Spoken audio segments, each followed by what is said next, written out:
For this tactic, you will need an angry wizard. Anger optional. You will need a massive heckin' explosion. You will need a fast or heavy unit or a combination of both. Ugliness optional. And finally, you will need an unsuspecting enemy unit that is brave, unflinching, and trying to stupidly hold a line. Now, while this tactic is very simple and very effective, it does require some timing and setup and a good bit of micro to pull off. Now here you can see my greenskins and trolls approaching this enemy front line, which is blocking our path. But see, I want to get these trolls into the enemy backline, so I'm going to breach the front line, make a hole, and send the old trolls through to go and deal with the thunderers and ranged units of the dwarves in the backline. So what we did is blow a hole in the front line with the Foot of Gork spell, a big explosion spell that opened up a gap which allowed the relatively speedy trolls at 54 speed to sneak through it, and because they're quite massy and heavy, the dwarves can't stop them even when they start to close the gap.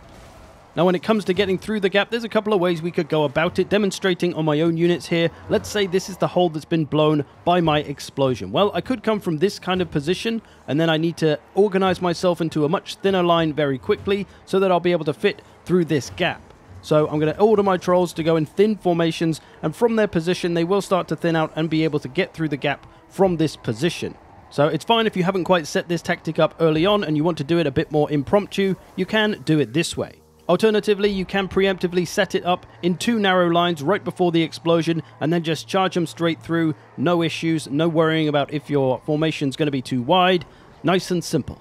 This might look similar to the Phallus of Doom tactic I've made a video on before. I'll link that at the end. If you've mastered your Phallus of Doom, you should have no problem with this tactic.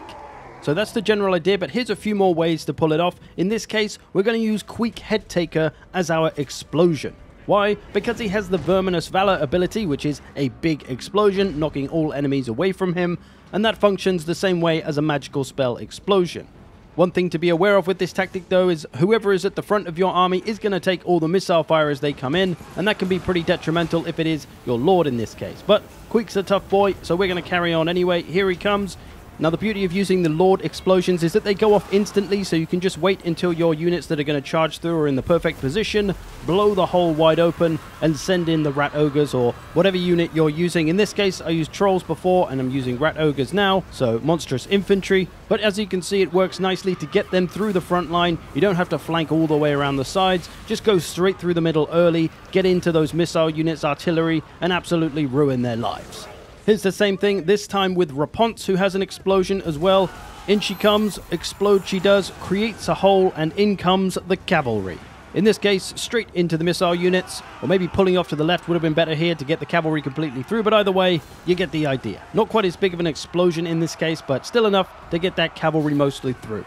One unit that can be extremely good for this and extremely dangerous is good old doggos. Line them up in a thin formation, get 2 or 3 units all together, create that explosion using Vile Tide here for the beastmen, charging them through. They're going to get through nice and easy. They don't have the mass, but they do have the speed, and they're kind of slippery, so they easily get through very scattered infantry.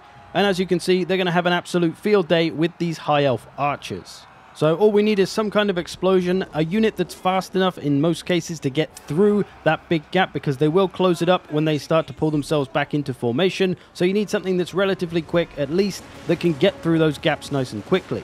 So this is a tactic that works great for rushier factions that are looking to push the enemy, although any faction can pull it off if they've got some kind of explosion that they can use to create that hole and that breach. And as you've seen, you can use all kinds of units, monstrous infantry, cavalry, doggos, even normal infantry if it's pretty fast. Things like witch elves might be good for this.